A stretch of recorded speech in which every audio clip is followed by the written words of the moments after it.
Pen drive tsunami ಅನ್ನುವಂಥದ್ದು ರಾಜ್ಯ ರಾಜಕಾರಣದಲ್ಲಿ ಮಾತ್ರ ಸದ್ದು ಮಾಡ್ತಾ ಇಲ್ಲ, ದೇಶದಲ್ಲೇ ಸುನಾಮಿಯನ್ನೇ ಎಬ್ಬಿಸ್ತಾ ಇದೆ.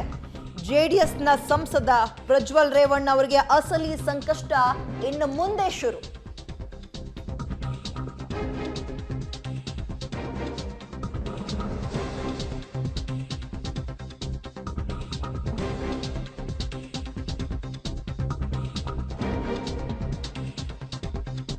ಪ್ರಜ್ವಲ್ ರೇವಣ್ಣ ವಿರುದ್ಧ ದಾಖಲಾಗಿದೆ ಮತ್ತೊಂದು ಅತ್ಯಾಚಾರದ ಕೇಸ್, ರೇಪ್ ಕೇಸ್ ದಾಖಲಾಗಿದೆ. ಈಗ ಮ್ಯಾಜಿಸ್ಟ್ರೇಟ್ ಮುಂದೆ ಸಂತ್ರಸ್ತೆಯಿಂದ ಇದೀಗ ಹೇಳಿಕೆ ಕೂಡ ದಾಖಲಾಗಿದ್ದು, ಒಂದು ಕಡೆ ಲುಕ್ಔಟ್ ನೋಟಿಸ್ ಹೊರಡಿಸಿದ್ದಾರೆ. ಅವರೆಲ್ಲೇ ಕಂಡು ಬಂದ್ರು ತಕ್ಷಣ ಅರೆಸ್ಟ್ ಮಾಡಬೇಕು, ಅವ್ರನ್ನ ವಶಕ್ಕೆ ಪಡೆದುಕೊಳ್ಬೇಕು, ಸುಳಿವು ಕೊಡಿ ಅಂತ.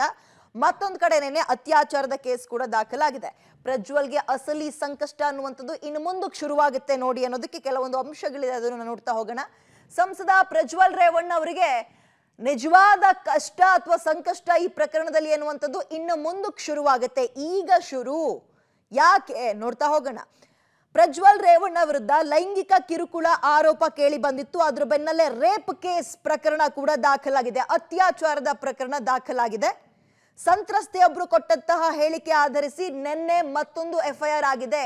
ಆರಂಭದಲ್ಲಿ ಒಬ್ಬಾಕೆ ಮುಂದೆ ಬಂದಿದ್ರು, ನಿನ್ನೆ ಮತ್ತೊಬ್ಬಾಕೆ ಸಂತ್ರಸ್ತೆ ಮುಂದೆ ಬಂದು ಅತ್ಯಾಚಾರದ ಆರೋಪವನ್ನ ಮಾಡಿ ಇದೀಗ ಕೇಸನ್ನ ದಾಖಲು ಮಾಡಿದ್ದಾರೆ. ಯಾರ ಮೇಲೆ? ಸಂಸದ ಪ್ರಜ್ವಲ್ ರೇವಣ್ಣ ಅವರ ಮೇಲೆ.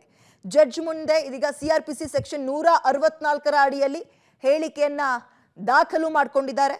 ಹಾಗಾಗಿ ದೊಡ್ಡ ಮಟ್ಟದ ಸಂಕಷ್ಟ, ಕಟ್ಟಿಟ್ಟ ಬುತ್ತಿ, ಯಾವುದೇ ಅನುಮಾನ ಇದರಲ್ಲಿ ಇಲ್ಲ ಅಂತ. ಹೆಚ್ಚಿನ ಡೀಟೇಲ್ಸ್ ನಮ್ಮ ಪ್ರತಿನಿಧಿ ನರಸಿಂಹಮೂರ್ತಿ ನೀಡ್ತಾರೆ. ನರಸಿಂಹಮೂರ್ತಿ, ಒಂದು ಕಡೆ ಒಬ್ಬಾಕೆ ಮಾತ್ರ ಮುಂದೆ ಬಂದಿದ್ರು, ಅದರ ನಡುವೆ ನೋಟಿಸ್ಗೆ ರೆಸ್ಪಾನ್ಸ್ ಮಾಡಲಿಲ್ಲ ಅಂತ ಲುಕ್ಔಟ್ ನೋಟಿಸ್ ಅನ್ನ ಹೊರಡಿಸಿದ್ರು. ಅದರ ನಡುವೆ ಇದೀಗ ಮತ್ತೊಂದು ಮೇಜರ್ ಅಪ್ಡೇಟ್, ಮತ್ತೊಬ್ಬ ಸಂತ್ರಸ್ತೆ ಮುಂದಕ್ಕೆ ಬಂದು ಅತ್ಯಾಚಾರ ಮಾಡಿದ್ದಾರೆ ಎನ್ನುವ ಆರೋಪವನ್ನ ಕೂಡ ಹೊರಿಸಿದ್ದಾರೆ. ಇದ್ಯಾವ ರೀತಿಯ ಸಂಕಷ್ಟವನ್ನ ಪ್ರಜ್ವಲ್ಗೆ ತಂದಿಡ್ಬೋದು ಮುಂದಿನ ದಿನಗಳಲ್ಲಿ?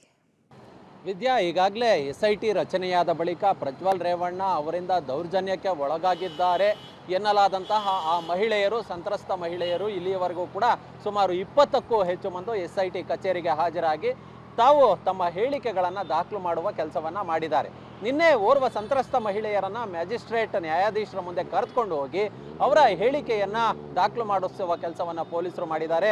CRPC 164 ಅಡಿಯಲ್ಲಿ ಹೇಳಿಕೆಯನ್ನು ಪೊಲೀಸರು ನ್ಯಾಯಾಧೀಶರ ಮುಂದೆ ದಾಖಲು ಮಾಡಿದ್ದಾರೆ. ಅದೇ ಮಹಿಳೆಯ ಹೇಳಿಕೆಯನ್ನು ಸಹ ಪೊಲೀಸರು CRPC 161 ಅಡಿ ದಾಖಲು ಮಾಡಿಕೊಳ್ಳೋ ಕೆಲಸವನ್ನು ಕೂಡ ಮಾಡಿದ್ದಾರೆ. ಹೀಗಾಗಿ ನಿನ್ನೆ CIDಯ SIT ಟೀಮ್ ಏನಿದೆ, CIDಯ ಠಾಣೆಯಲ್ಲಿ ಒಂದು ಅತ್ಯಾಚಾರ ಪ್ರಕರಣವನ್ನು ಕೂಡ ಪ್ರಜ್ವಲ್ ರೇವಣ್ಣ ಮೇಲೆ ದಾಖಲು ಮಾಡಿದ್ದಾರೆ. ಹೀಗಾಗಿ ಈ ಪ್ರಕರಣದಲ್ಲಿ ಮೊದಲು ಹೊಳೆನರಸೀಪುರ ಠಾಣೆಯಲ್ಲಿ ದಾಖಲಾಗಿದ್ದಂತಹ IPC ಸೆಕ್ಷನ್ 354 ಲೈಂಗಿಕ ದೌರ್ಜನ್ಯ ಪ್ರಕರಣ ಏನಿದೆ, ಅದರ ಜೊತೆಗೆ ಹೆಚ್ಚುವರಿಯಾಗಿ IPC ಸೆಕ್ಷನ್ 376 ಕೂಡ ಸೇರಿಸಬೇಕು ಅಂತೇಳಿ ಕೋರ್ಟ್ಗೆ ಅಪ್ಲಿಕೇಶನ್ ಅನ್ನು ಸಹ ಹಾಕೊಳ್ಳಲಾಗಿದೆ. ಅದರ ಜೊತೆಗೆ ಬೇರೆ ಸಂತ್ರಸ್ತ ಮಹಿಳೆಯರು ನೀಡಿದಂತಹ ಸ್ಟೇಟ್ಮೆಂಟ್ ಆಧಾರದ ಮೇಲೆ ಮತ್ತೊಂದು FIR ಅನ್ನು ಕೂಡ ದಾಖಲು ಮಾಡಿಕೊಳ್ಳಲಾಗಿದೆ. ಇದರ ಜೊತೆಗೆ ಸಂತ್ರಸ್ತ ಮಹಿಳೆಯರ ಹೇಳಿಕೆಯನ್ನು ನ್ಯಾಯಾಧೀಶರ ಮುಂದೆ ಹಾಜರುಪಡಿಸಿ ಅವರ ಹೇಳಿಕೆಯನ್ನು ದಾಖಲು ಮಾಡೋ ಕೆಲಸವನ್ನು ಕೂಡ SIT ಅಧಿಕಾರಿಗಳು ಮಾಡ್ತಿದ್ದಾರೆ. ಬಹುಶಃ ಈ 3 ವರ್ಷ ಅಂದರೆ 354 ಏನಿತ್ತು ಅದು 3 ವರ್ಷದ ಒಳಗಿನ ಶಿಕ್ಷೆ, ಇದೀಗ 376 ಅನ್ನು ಸೇರಿಸಿರೋದ್ರಿಂದ ಇದು 7 ವರ್ಷಕ್ಕಿಂತ ಹೆಚ್ಚಿನ ಸಜೆಯನ್ನು ಹೊಂದಿರುವ ಶಿಕ್ಷೆ.